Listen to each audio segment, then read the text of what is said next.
Well,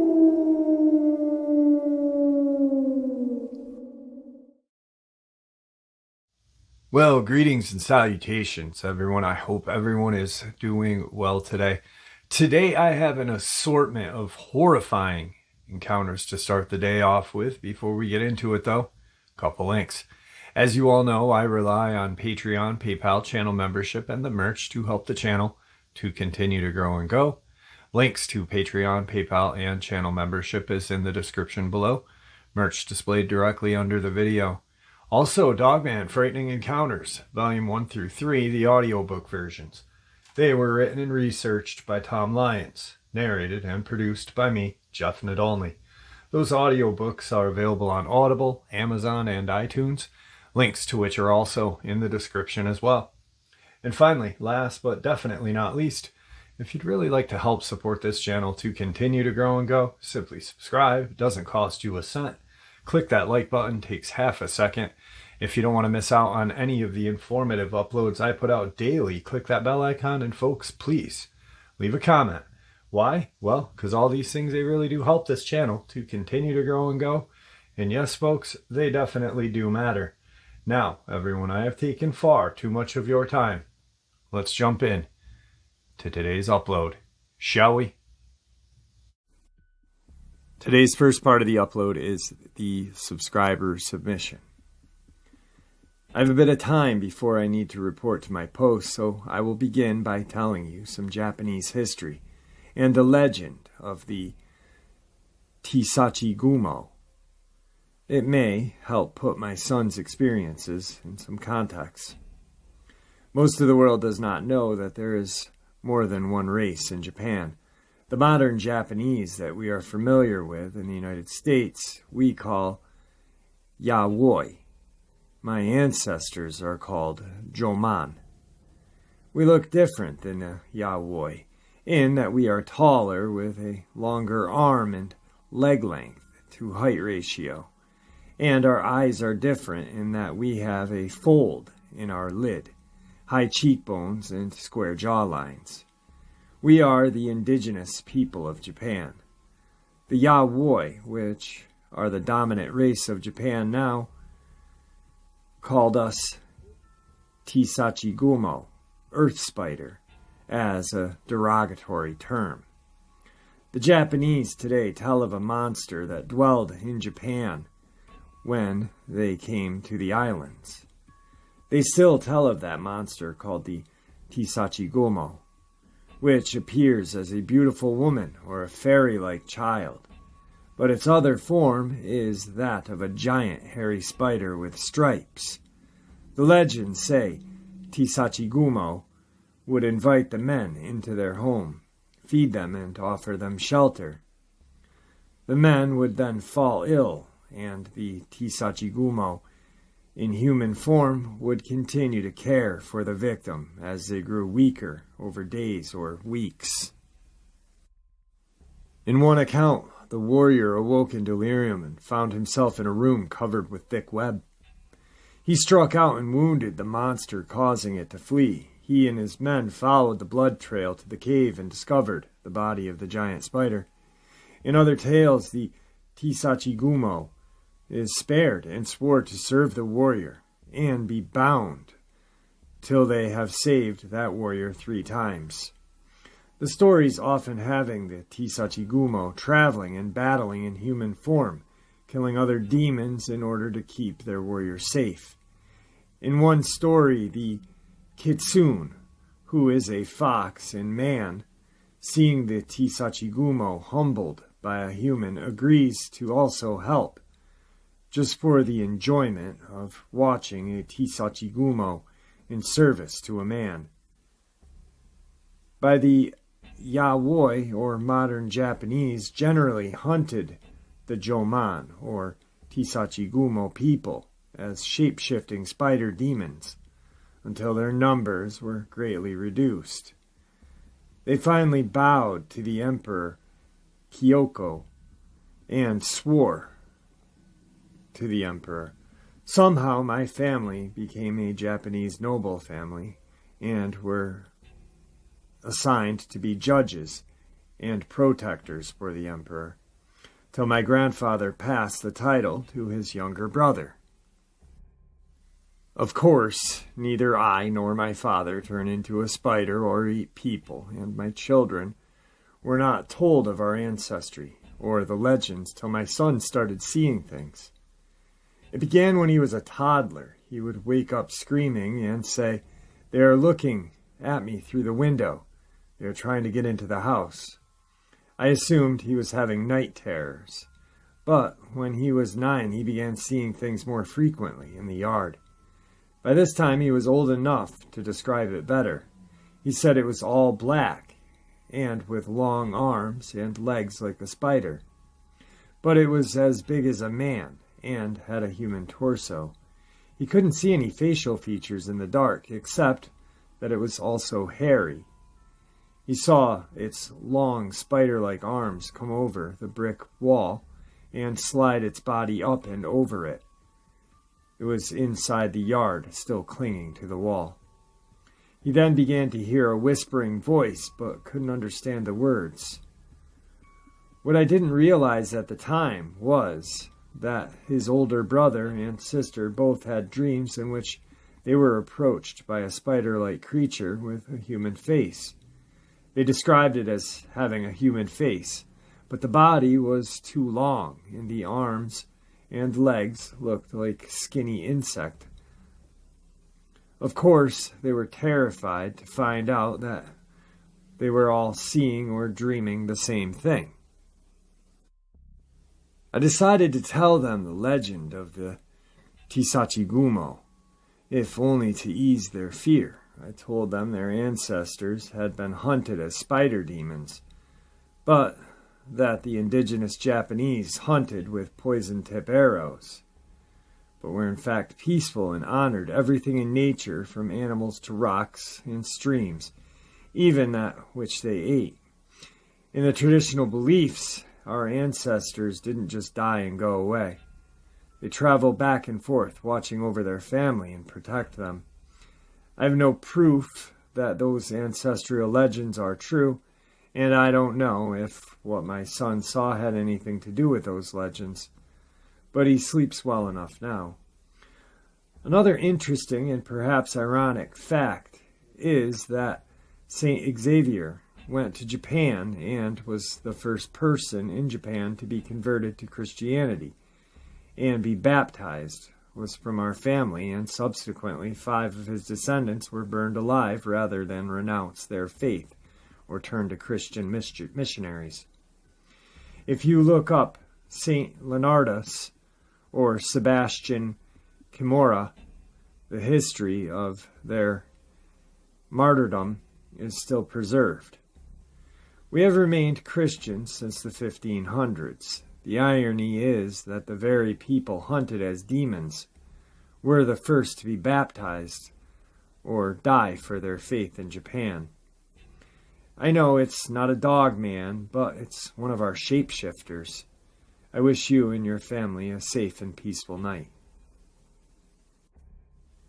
That was truly interesting and cool.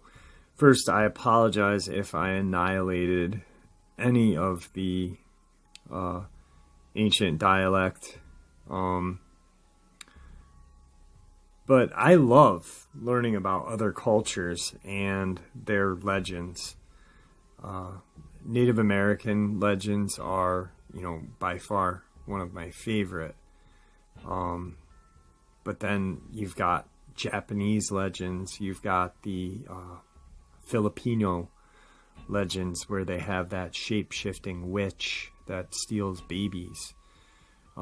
There's just a ton. I mean, it's and these legends are just, they're there for a reason, because every kind of myth or legend stems from something that was true or feared by those indigenous people. Like Native Americans talked of, the Sasquatch. They talked about Dogman. It's just very interesting. So That was cool, and I truly, truly appreciate you sharing that with us. Today's second part of the upload is a encounter from Red River, Texas, 1982. My cousin and I were playing outside. It was near dark. We were told to go find my uncle. He was working out in a pasture that was cleared for cattle, so we jumped the fence to go find him. My cousin said, "There he is," so we started toward him. We were about 50 feet from him when we realized that was not our uncle. It was a hairy creature about 6.5 feet tall. It turned around and looked at us, grunted, and ran toward the woods. It stepped over the fence and disappeared. We screamed as it turned. Our uncle heard us scream and came from the nearby barn. He thought we were making it up, of course. That was until 8 months later, in December of 1983. We had another encounter. It was a Saturday night, and we were going to town to see a movie. Rain and sleet had been falling for most of the day. We lived back off the main road and had to travel logging roads to the highway. About 1,000 yards from our driveway, my aunt suddenly screamed. We looked up in time to see it. It crossed the road right in front of us. It jumped across a ditch on the side of the road and disappeared into the woods. In the headlights, the color of the animal was that of a brown bear. It was covered in hair. The hair was not very long. There were missing patches of hair on its arms and legs. Again, it seemed to be about 6.5 feet tall, kind of sloped up the back. We heard no sound as it crossed. Evangeline Parish, Louisiana. It was about 9:45 or so that evening. I was sitting on a porch swing. The moon was very bright that night, and I was watching a couple rabbits in the yard. My dog was at my feet. All at once, this foul, putrid odor came up. At this point, my dog stood, but not making a sound. At first, I thought my septic system had backed up, but then my dog started doing something I had never heard him do. He was whining, but at the same time trying to growl. I looked in the direction he was facing and could see something standing at the edge of the thicket. I told the dog to catch it, but he didn't move. This, too, was something he had never done. I watched as this thing crouched down and stayed put for about 2 minutes, then slowly turned, still crouched over, and started across the field. This thing moved just like a man walking crouched. I've seen numerous bear in the wild, and this was not a bear. It made its way across the field to the fence row, about 150 yards on 2 feet. I have never seen a bear do that. At that point, I went inside, got my headlight and my rifle, and started across the field with my dog. The whole way he's whining and underfoot. At about 50 yards from the fence row, I stopped and shined my light. What I saw was unlike anything I had ever seen before. Whatever this was had the strangest colored eyes. They were translucent blue. I saw them just above the fence, but couldn't make out the body because the fence was overgrown with briars and honeysuckle. This thing started moving up and down the row, about 10 yards in both directions, and stood up. It was about 2 feet taller than the fence. This was a typical 5-foot farm fence. At that point, not knowing what I was facing, and the fact my dog was still whining and kept trying to go back to the house, I decided to go back myself and leave whatever this was alone. Today's fourth part of the upload, Parker, Texas. My girlfriend and I were parking at the edge of a creek flowing into the back of a lake. It was dark, and under cover of the trees where we were parked, you couldn't see your hand in front of your face. We had all windows cracked a little, and we were in the back seat of the car when we heard something out of the ordinary. We had been there before, so we knew the usual night sounds in the area. An owl lived in a big tree nearby and hooted all the time. The hill in front of the car went down to a swamp with a creek in the middle going to the lake. There were cricket and frog and locusts all making their normal sounds that night. But we heard something coming through the leaves in the bottoms. It sounded like it was heading toward our car. I've spent a lot of time in the woods hunting, fishing, and trapping, growing up, so I don't get spooked too easy. At first I thought it was a cow, but then we noticed all the night sounds were gone. No frog, cricket, the owl. Everything was dead quiet except the footsteps.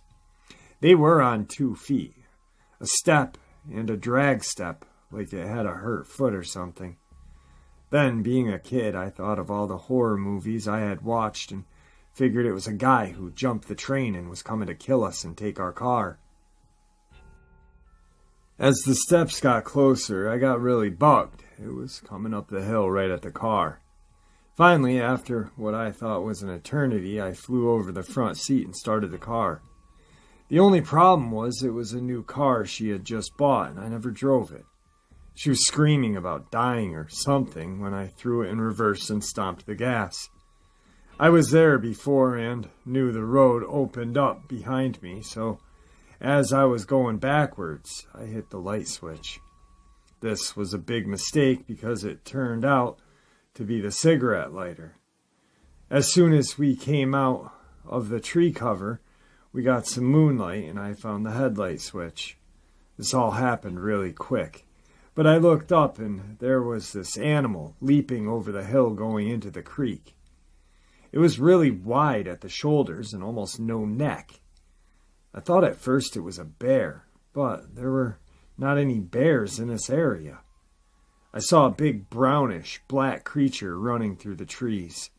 I saw 2 shoulders and the back of the head going between 2 trees, later measured to be about 4.5 feet apart.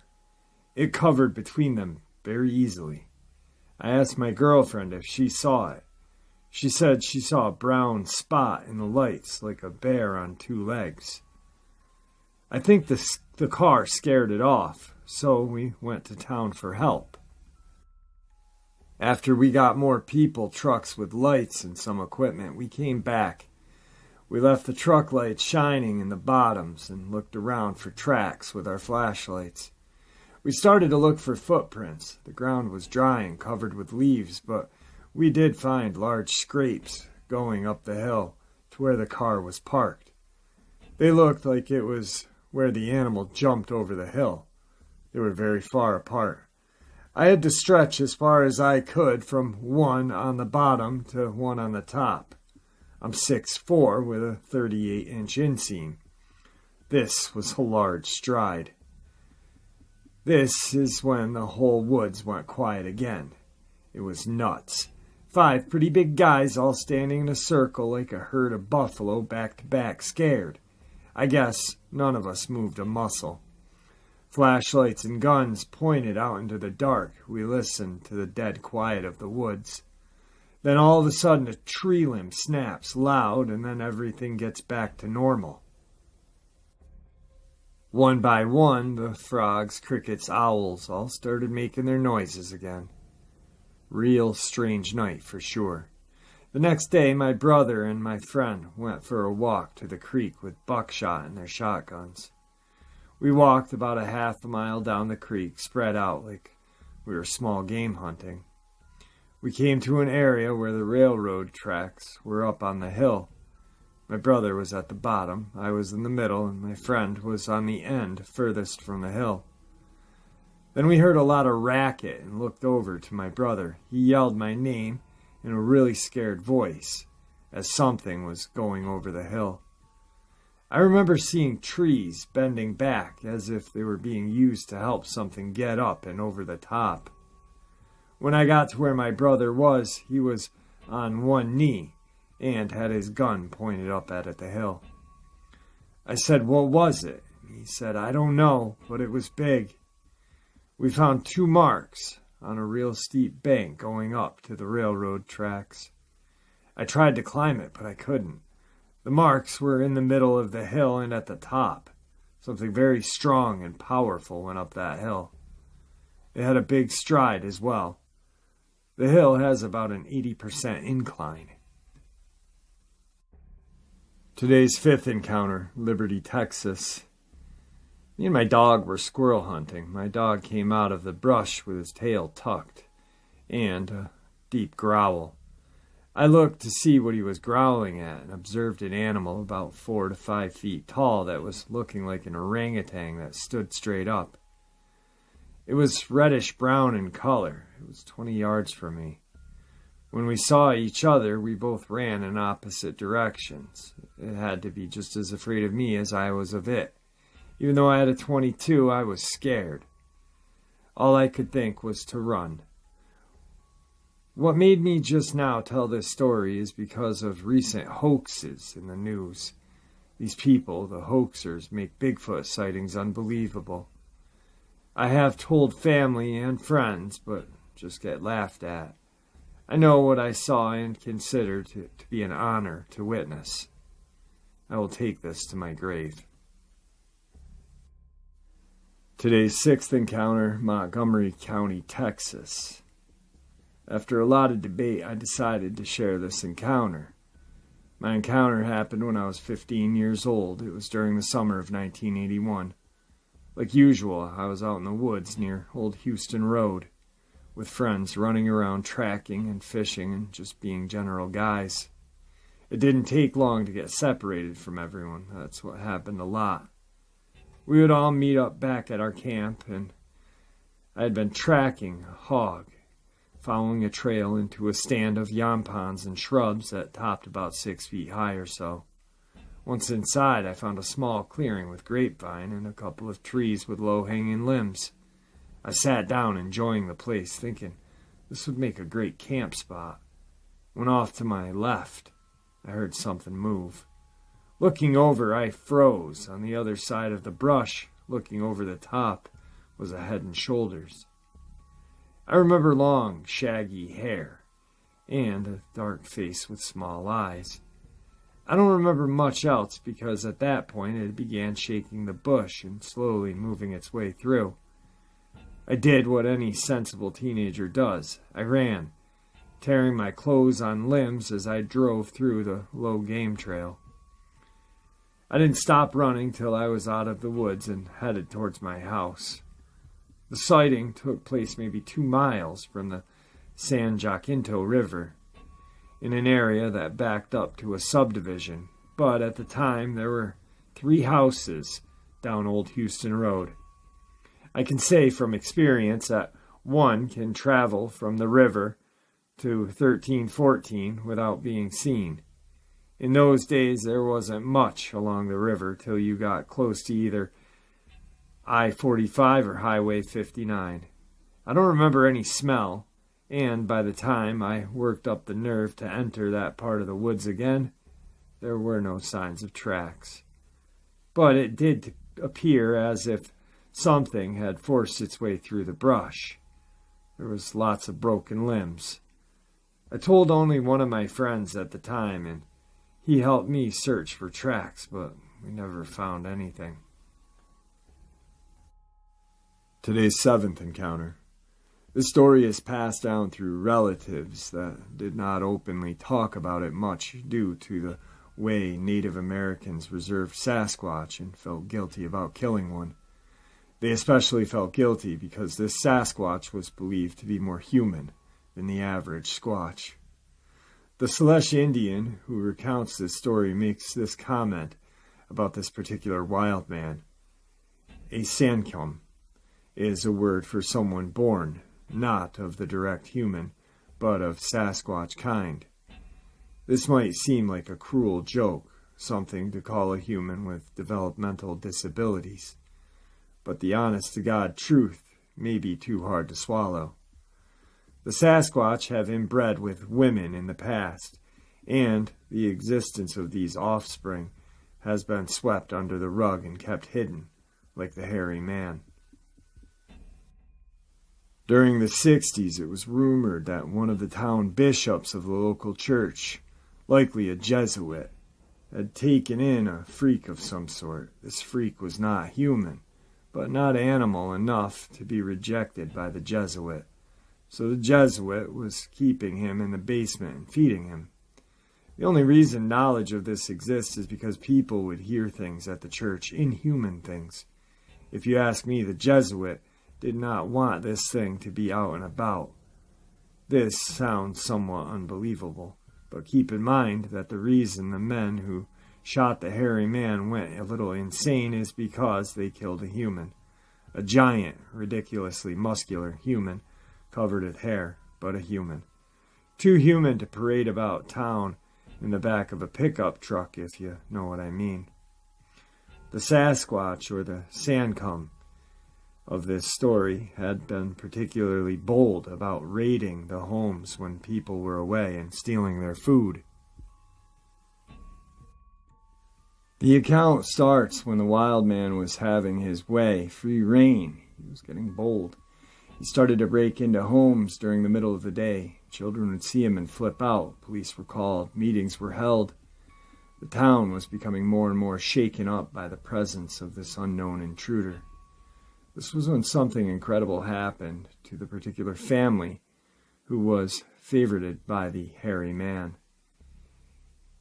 They had become so lax and accepted of the hairy man's presence that one night, while standing on the porch, the father was yanked off by his feet in full view of the entire family. They screamed and huddled together and cried while whatever it was fought with the dad on the porch. The sounds of fighting and screaming and knowing that your father was powerless against whatever it was. It must have been an unspeakable traumatic event for the kids.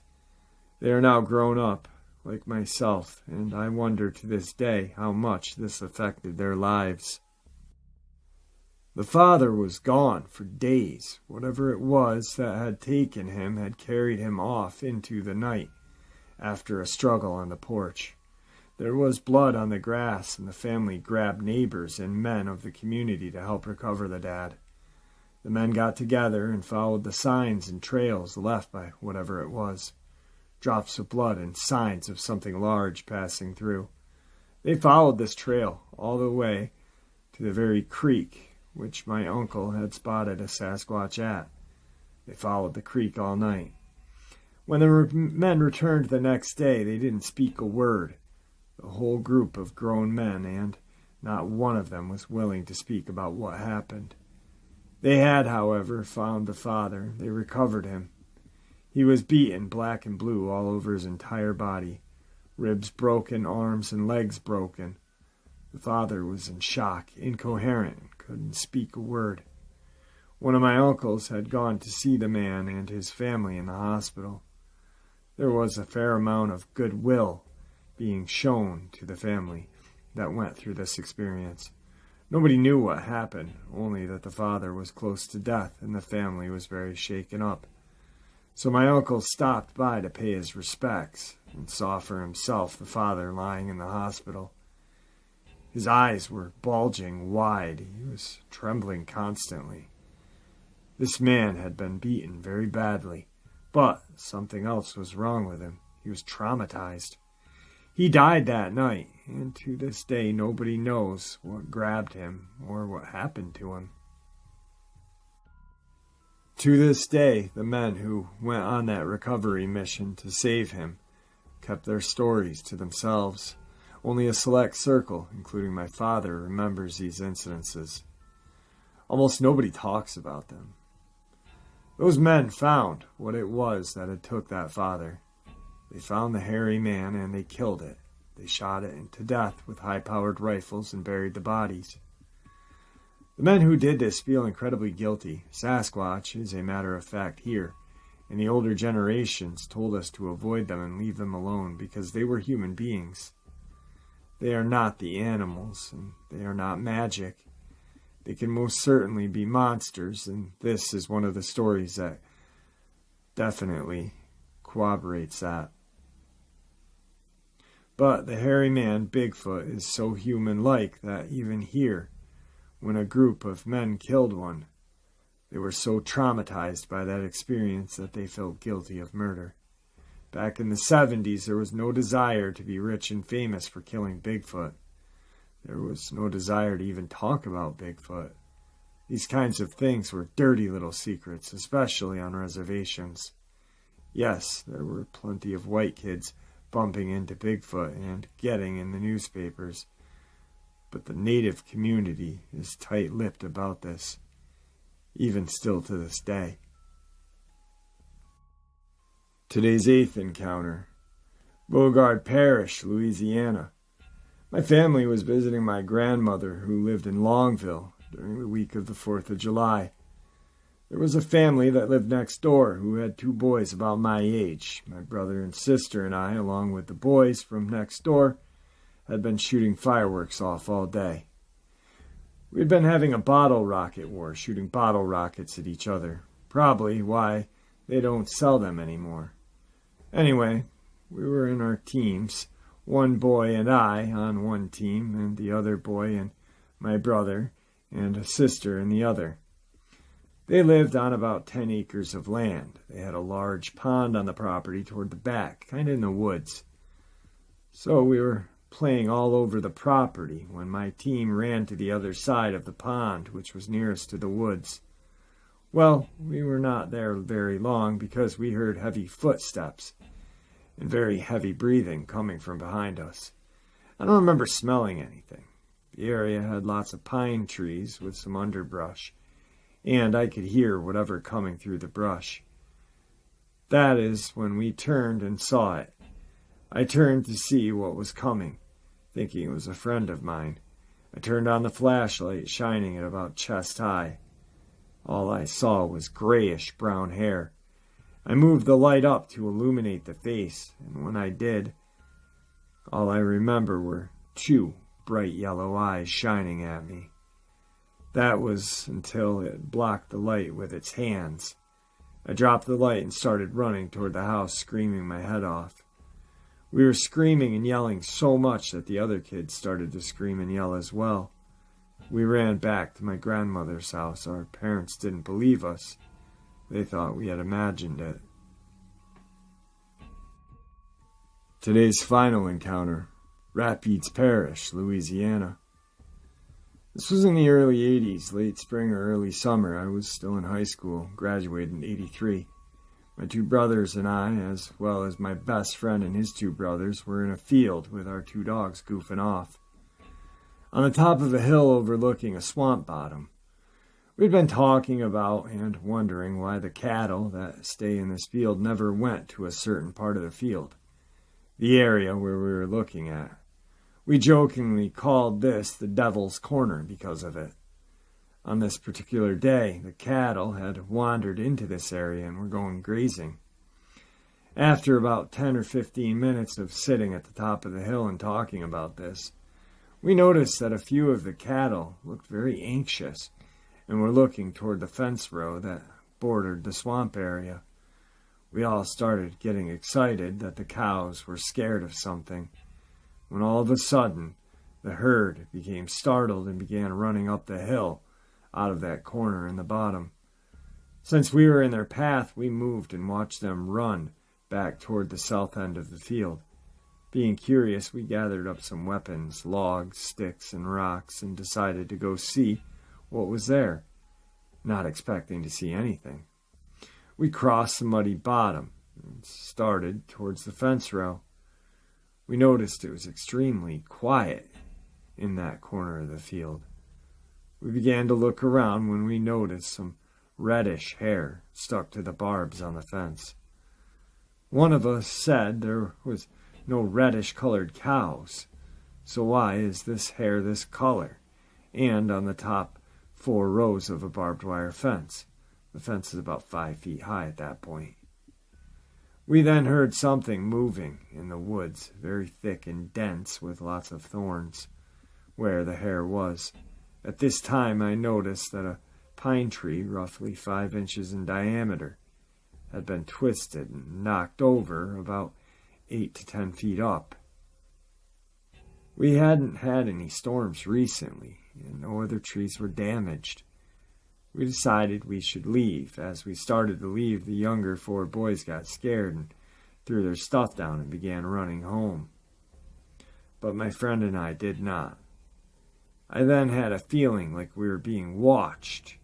I asked my friend if he felt that as well, and he said, "Oh yeah." We turned toward the fence to see a face about 7 feet up standing next to the broken tree. I asked my friend if he saw it as well, and all he could say was, We stared at each other for about 2 minutes before we ran away. What I saw were two eyes, a black with a gray-white color with red-orange. The top of the head was hidden by brush. The bridge of the nose was very apparent, straight, long, and narrow. The rest was hidden from view. After that, we never said anything about it again. About a month later, my friend decided he was going back in there to look around with his dog.